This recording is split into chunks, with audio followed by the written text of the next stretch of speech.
እንኳን ለብርሃነ ትንሣኤ በዓል በሰላም አደረሳችሁ። ሁላችንንም በሰላም አደረሰን። አጭር ጸሎት አደርጋለሁ። ጌታ ሆይ ይህን ፕሮግራማችንን አንተ ተረከብ። የትንሣኤን በዓል ስናከብር ጌታ ሆይ ያደረክልን ቸርነትና ምሕረት በማሰብ እንዲሆን ልባችን መንፈሳችን ሁሉ ለአንተ የተሰጠ እንዲሆን እንጸልያለን። በጌታ በኢየሱስ ስም አሜን። የኢየሱስ ከሞት መነሳት በአራቱም ወንጌሎች ውስጥ ተጽፏል። በማቴዎስ፣ በማርቆስ፣ በሉቃስና በዮሐንስ። ጌታ ኢየሱስ ክርስቶስን እስከ መቃብር ድረስ ወይንም እስከሚሰቀልበት ጊዜ ድረስ የተከተሉት ሴቶች ነበሩ። ደቀ መዛሙርት ለ3 ዓመት ተኩል አብሯቸው የነበረው ጌታ ወደ መስቀል ሲሄድ ፈርተው በሸሹበት ሰዓት ሴቶች ግን ታማኞች ሆነው እያለቀሱ የጌታ ኢየሱስ ክርስቶስን መሰቀል ያዩ ነበረ። ከዛም ከተቀበረ በኋላ እንደገና በ3ኛው ቀን እንደሚነሳ አውቀው ወደ መቃብሩ ስፍራ ሄዱ። ከሄዱት መካከል በዮሐንስ ወንጌል ምዕራፍ 20 አነባለሁ። ከሳምንቱም በፊተኛው ቀን መግደላዊት ማርያም ገና ጨለማ ሳለ ማለዳ ወደ መቃብሩ መጣች። ድንጋዩም ከመቃብር ተፈንቅሎ አየች። እየሮጠችም ወደ ስምዖን ጴጥሮስና ዮሐንስ ይወደው ወደ ነበረው ወደ ሌላው ደቀ መዝሙር መታ ጌታን ከመቃብር ወስደውታል፣ ወዴት እንዳኖሩት አናውቅም አለቻቸው። ስለዚህ ጴጥሮስና ሌላው ደቀ መዝሙር መጥተው ወደ መቃብሩ ሄዱ። ሁለቱም አብረው ሮጡ። ሌላው ደቀ መዝሙር ከጴጥሮስ ይልቅ ፈጥኖ ወደ ፊት ሮጠና አስቀድሞ ከመቃብሩ ደረሰ። ዝቅም ብሎ ቢመለከት የተልባ እግሩን ልብስ ተቀምጦ አየ፣ ነገር ግን አልገባም። ስምዖን ጴጥሮስ ተከትሎት መጣ፣ ወደ መቃብሩም ገባ፣ የተልባ እግሩን ልብስ ተቀምጦ አየ። ደግሞም በራሱ የነበረውን ጨርቅ ለብቻው በአንድ ስፍራ ተጠምጥሞ እንደነበረ እንጂ ከተልባ እግሩ ልብስ ጋር ተቀምጦ እንዳልነበር አየ። በዚያም ጊዜ አስቀድሞ ወደ መቃብሩ የመጣው ሌላውም ደቀ መዝሙር ደግሞ ገባ፣ ደግሞም አመነም። ከሙታን ይነሳ ዘንድ እንዲገባው የሚለውን የመጽሐፍ ቃል ገና አላወቀም ነበርና ደቀ መዝሙሩም ወደ ቤታቸው ደግሞ ሄዱ። ማርያም ግን እያለቀሰች ከመቃብሩ በስተውጭ ቆማ ነበር። ስታለቅስም ወደ መቃብሩ ዝቅ ብላ ተመለከተች። 2 መላእክት ነጭ ልብስ ለብሰው የኢየሱስ ሥጋ ተኝቶበት በነበረው አንዱ በራስጌ ሌላውም በግርጌ ተቀምጠው አየች። እነርሱም አንቺ ሴት ስለምን ታለቅሻለሽ አሏት። እርሷም ጌታዬን ወስደውታል፣ ወዴትም እንዳኖሩት አላውቅም አለቻቸው። ይህንንም ብላ ወደ ኋላ ዞር ስትል ኢየሱስ ቆሞ አየችው። ኢየሱስም እንደሆነ አላወቀችም። ኢየሱስም አንቺ ሴት ስለምን ታለቅሻለሽ? ማንንስ ትፈልጊያለሽ አላት። እርሷም የአትክልት ጠባቂ መስሏት ጌታ ሆይ አንተ ወስደው እንደሆነ ወዴት እንዳኖርኸው ንገረኝ፣ እኔም ወስደዋለሁ አለች። ኢየሱስም ማርያም አላት። እርሷም ዞር ብላ በዕብራይስጥ ረቡኒ አለችው። ትርጓሜው መምህር ሆይ ማለት ነው። ኢየሱስም ገና ወደ አባቴ አላረኩምና አትንኪኝ፣ ነገር ግን ወደ ወንድሞቼ ሄደሽ እኔ ወደ አባቴና ወደ አባታችሁ ወደ አምላኬና ወደ አምላካችሁ አርጋለሁ ብለሽ ንገሪያቸው አላት። መግደላዊት ማርያም መታ ጌታን እንዳየች ይህንንም እንዳላት ለደቀ መዛሙርቱ ነገረች። ያም ቀን እርሱም ከሳምንቱ በፊተኛው በመሸ ጊዜ ደቀ መዛሙርቱ ተሰብስበው በነበሩበት አይሁድን ስለፈሩ ደጆቹ ተዘግተው ሳሉ ኢየሱስ መጣ፣ በመካከላቸውም ቆሞ ሰላም ለእናንተ ይሁን አላቸው። እና በዚህ ላይ የጌታ ኢየሱስ ክርስቶስን ከሞት መነሳት ነው የምናየውና ማርያም መግደላዊት 7 አጋንንት የነበረባት ጌታ ከዛ አጋንንት ነፃ ያወጣት ሴት ናት። ጌታ ኢየሱስ ክርስቶስ በ3ኛው ቀን ይነሳል የሚለውን ሰምታ ስለነበረ ወደ መቃብሩ ስፍራ ገና ሌሊት እያለ ጨለማ እያለ መቃብር ስፍራ የሚያስፈራ ቢሆንም ጊዜው ጨለማ ቢሆንም ሴትነቷም ደግሞ ቢያስገድዳትም የጌታ ፍቅር ከምንም ነገር በላይ ስለበለጠባት ወደ መቃብሩ ስፍራ ሄደች። ወደዛም ስፍራ በደረሰች ሰዓት መቃብሩ ላይ የነበረው ድንጋይ ተንከባሎ መቃብሩ ተከፍቶ አየች። ሮጣ ወደ ጴጥሮስና ወደ ዮሐንስ ሄዳ ነገረቻቸው። እነሱም ሮጠው መጡ። ጎንበስ ብለው የመቃብሩን ባዶነት አዩ። ካዩ በኋላ ያዩት ምኑን ነው? ከፈኑን አይተዋል። በራሱ ላይ የተጠመጠመውን አይተዋል። የመቃብሩን ክፍት መሆን አይተዋል። ግን ተመልሰው ወደ ነበሩበት ሄዱ። ማርያም ግን እያላል እነርሱ ከሄዱ በኋላ ማርያም ግን እያለቀሰች በዚያው ስፍራ ቆማ ነበር።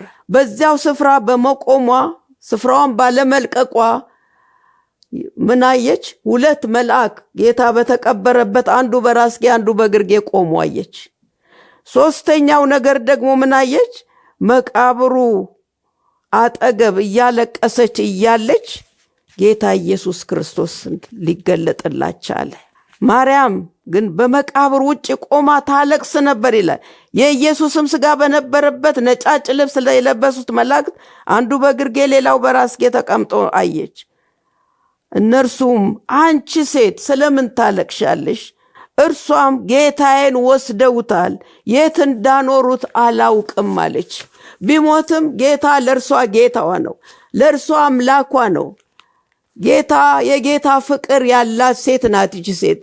ይህንንም ብላ ዞር ስትል ኢየሱስ በዚያ ቆሞ አየች። ኢየሱስ መሆኑን አላወቀችም። እርሷም አንቺ ሴት ስለምን ታለቅሻለሽ? ማንንስ ትፈልጊያለሽ አላት።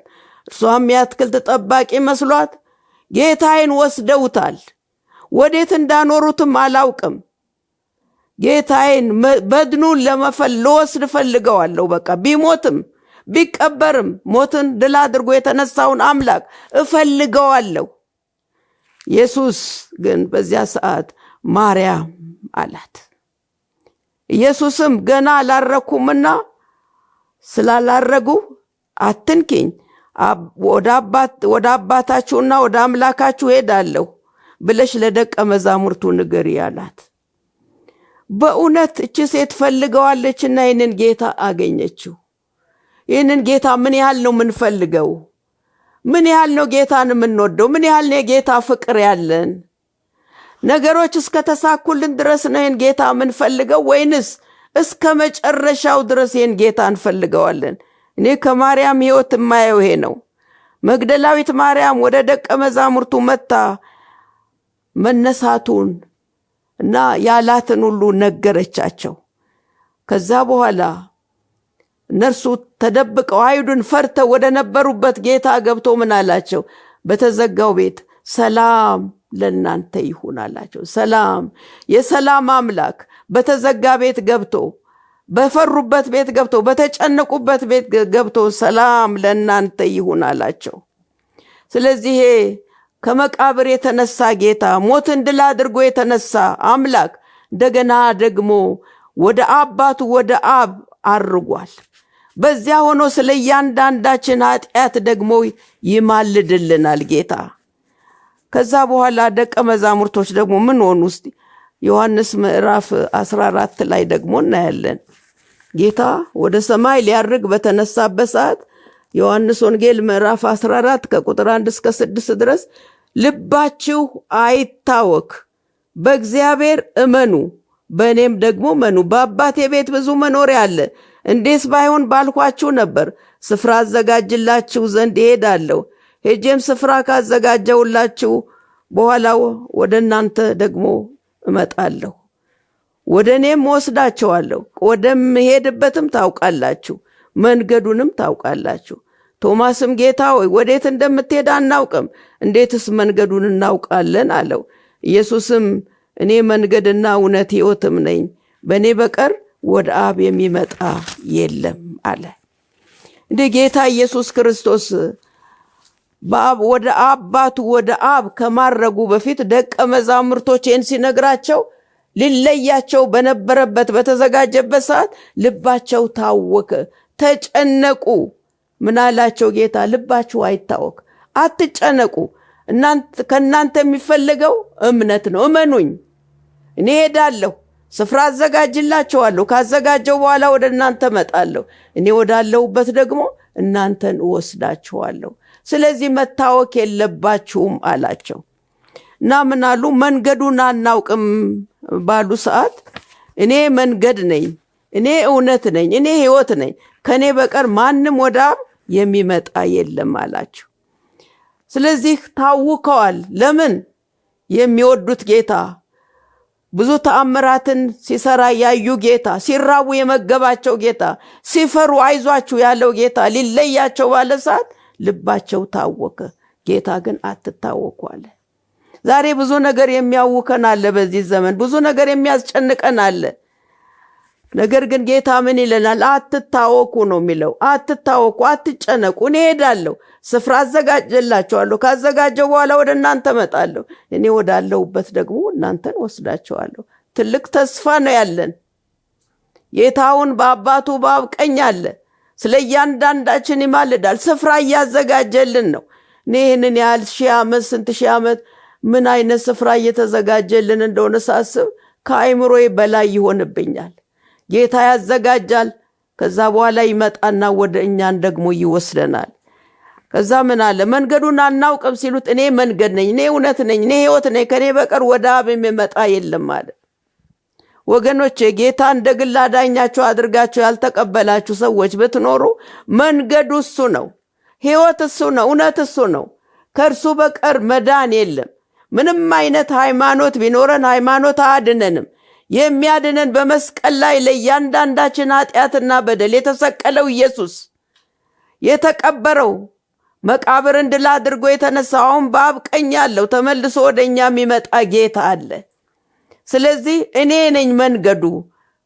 በእኔ በኩል ካልሆነ በቀር ወደ መንግሥተ ሰማያት መግባት አትችሉም። እውነት እኔ ነኝ። እውነተኛው መንገድ ማሳይ እኔ ነኝ። ሕይወት ደግሞ እኔ ነኝ። ሌላ መንገድ፣ ሌላ ሕይወት የለም። ስለዚህ ወደ ጌታ ያልመጣችሁ ሰዎች ብትኖሩ መንገድ እርሱ ነው፣ ሕይወት እርሱ ነው፣ እንደገና ደግሞ እውነት እርሱ ነው። መዳን በሌላ በማንም የለም ነው የሚለው። እንድንበት ዘንድ ከሰማይ በታች የተሰጠን ጌታ ኢየሱስ ክርስቶስ ብቻ ነው። ስለዚህ ይህንን ጌታ ያላወቃችሁ ትንሣኤውን እንደዚሁ በልማድ የምታከብሩ ወገኖች ብትኖሩ መንገዱ እሱ ነው፣ ሕይወት እሱ ነው፣ እውነት እርሱ ነው። ይህንን ጌታ እንደ ግል አዳኛችሁ አድርጋችሁ ተቀበሉት። የሞትከው ለእኔ ነው፣ ሕይወትን የሰጠው ለእኔ ነው፣ ደምን ያፈሰስከው ለእኔ ነው። መዳን ከአንተ በቀር እንደሌለ አውቄአለሁ፣ ሕይወቴን ለአንተ ሰጣለሁ፣ ኃጢአቴን ይቅር በለኝ ብላችሁ ይህንን ጌታ ብትቀበሉት ስፍራ እየተዘጋጀ ነው ያለው። ወደዛ ወደ ተዘጋጀው ስፍራ ለመሄድ እውነት፣ ሕይወት፣ መንገድ እርሱ ብቻ ነው። ሌላ መንገድ እንደሌለን ይህንን እንድታውቁ ወገኖቼ እለምናችኋለሁ። ከዛ በኋላ ጌታ እንግዲህ ካዘጋጀ በኋላ መምጫው ነው ደግሞ አሁን እኛም ያመን ሰዎች ትንሣኤን በእውነት ገብቶ ለምናከብር ሰዎች ጌታ ስፍራ እያዘጋጀ ነው። ካዘጋጀ በኋላ ይመጣል፣ ወደ እርሱ ይወስደናል። ግን እኛ ምን እያደረግን እንጠብቀው? ጊዜያችን እስከሚደርስ ዝም ብለን እንጠብቀው? እንደዛ መሆን የለብንም። ልንዘጋጅ ይገባናል። 1 ጴጥሮስ 4:7 ላይ ዳሩ ግን የነገር ሁሉ መጨረሻ ቀርቧል። እንግዲህ እንደ ባለ አእምሮ አስቡ፣ ትጸልዩም ዘንድ በመጠን ኑሩ ይላል። የነገር ሁሉ መጨረሻ ቀርቧል። ያ መጨረሻው የጌታ መምጣት ነው። ጌታ የሚመጣው እንዳለፈው ለመሞት አይደለም የሚመጣው፣ ለፍርድ ነው የሚመጣው። ያመኑትን ወደ እርሱ ለመውሰድ፣ ላላመኑት ደግሞ ሊፈርድ ይመጣል። ስለዚህ እኛ ምን እናድርግ? መጨረሻው ስለደረሰ እንደ ባለ አእምሮ ሆነን እናስብ። የነገር ሁሉ መጨረሻ ስለቀረበ ጌታ ያለንን በማድረግ ትጸልዩም ዘንድ በመጠን ኑሩ ይላል። እየጸለይን የዚህን ዓለም ሀብት በመሰብሰብ ሳይሆን በመጠን እየኖርን ያለን ይበቃናል እያልን የእግዚአብሔርን የጽድቅ ሥራ እየሰራን ለወንጌልን እየመሰከርን እኛም ደግሞ በጽድቅ እየኖርን ይህንን ጌታ ልንጠብቀው ይገባናል። ምክንያቱም ጌታ መምጫው እጅግ ቀርቧል። ሮሜ ምዕራፍ 13 ላይ ከቁጥር 11 እስከ 14 ድረስ ያለውን አነባለሁ። ከእንቅልፍ የምትነሱበት ሰዓት አሁን እንደደረሰ ዘመኑን እወቁ። ካመንበት ጊዜ ይልቅ መዳናችን ዛሬ ወደኛ ቀርቧልና። ሌሊቱ አልፏል፣ ቀኑም ቀርቧል። እንግዲህ የጨለማውን ሥራ አውጥተን የብርሃንን ጋሻ ጦር እንልበስ። በቀን እንደምንሆን በአግባብ እንመላለስ። በዘፈንና በስካር አይሁን፣ በዝሙትና በመዳራት አይሁን፣ በክርክርና በቅናት አይሁን። ነገር ግን ጌታ ኢየሱስ ክርስቶስን ልበሱት፣ ምኞቱንም እንዲፈጽም ለሥጋ አታስቡ። እንግዲህ ካመንበት ጊዜ ይልቅ አሁን የጌታ ምጽአት እጅግ እየቀረበ ነው ያለው። ስለ ምጽአቱም ብዙ በዓለም ዙሪያ እየሆኑ ያሉት በተለይ በማቴዎስ 24 ላይ እየተነገረ ነው ያለው። ጌታ በደጅ ነው ያለው። ስለዚህ እንደ ቃሉ ልንኖር ይገባናል። የቅድስና ሕይወት ልንኖር ይገባናል። ወገኖቼ ክርስትና የተሸቃቀጠበት ዘመን ላይ ነው ያለነው። ጌታ ሲመጣ ምንድን ነው ይዘን ምንቀርበው? አላውቃችሁም ከመባል እንድንድን ቃሉ የሚመክረንን ሰምተን እንደ እግዚአብሔር ቃልና እንደ እግዚአብሔር ፈቃድ ብንኖር ለወንጌልን እየመሰከርን እኛም ደግሞ ብርሃንና ጨው ሆነን ብንጠብቀው ይህንን ጌታ በሚመጣበት ሰዓት እፍረት አይሆንብንም። እንደውም ወደ ተሻለው ስፍራ እንሄዳለን። ከዚህ ዓለም ጣጣ እንድናለን። ከዚህ ዓለም ችግር ለማረፍ እንዘጋጅ ወገኖቼ። እንደ እግዚአብሔር ቃል እንኑር፣ ፈቃዱን እናድርግ፣ የተሰጠንን ኃላፊነት እንፈጽም። ይህንን እንድናደርግ የሰማይ አምላክ ሁላችንንም ይርዳን። አሜን። አጭር ጸሎት ጸልያለሁ። ያለህና የነበርክ ለዘላለም የምትኖር አምላካችን ሆይ አንተ በዘመናት ሁሉ መልካም አምላክ ነህ። ጌታ ሆይ አቤቱ በመስቀል ላይ ስለከፈልክልን ዋጋ እግዚአብሔር ሆይ ሞተህ እኛን ከሞት ከዘላለም ፍርድ ስላዳንከን እግዚአብሔር ሆይ ከጨለማ ወደሚደነቅ ብርሃን ስላገባን የንጉሥ ካህናት ቅዱስ ሕዝብ ለርስት የተለየን ወገኖች ስላደረከን ምስጋና ክብር ላንተ ይሁን። እንግዲህ ጌታ ሆይ በዚች ምድር ደግሞ ስንመላለስ አንተ መጥተህ እስከምትወስደን ወይንም እኛ ወደ አንተ እስከምንመጣ ድረስ እግዚአብሔር ሆይ ለዓለም ጨውና ደግሞ ብርሃን ሆነን እንድንገለጥ እግዚአብሔር ሆይ የጨለማን ሥራ ሁሉ አውጥተን እንድንጥል እንደ ብርሃን ልጆች እንድንመላለስ እግዚአብሔር ሆይ ሰዎች እኛን ሲያዩ በእኛ ውስጥ አንተ እንድትታይ በእኛ ሕይወት አንተ እንድትከብር እግዚአብሔር አምላክ ሆይ እንድትረዳን በጌታ በኢየሱስ ስም እንጸልያለን። ይህ በዓል የደስታ በዓል፣ የሰላም በዓል፣ አንተ ያደረክልን ቸርነት፣ ምሕረት፣ ደግነት እንደ ማርያም እያሰብን ይህንን በዓል ደግሞ እንድናከብረው የእግዚአብሔር ጸጋ ሁላችንንም ይርዳን። ስለሰማን ተባረክ። በጌታ በኢየሱስ ስም አሜን።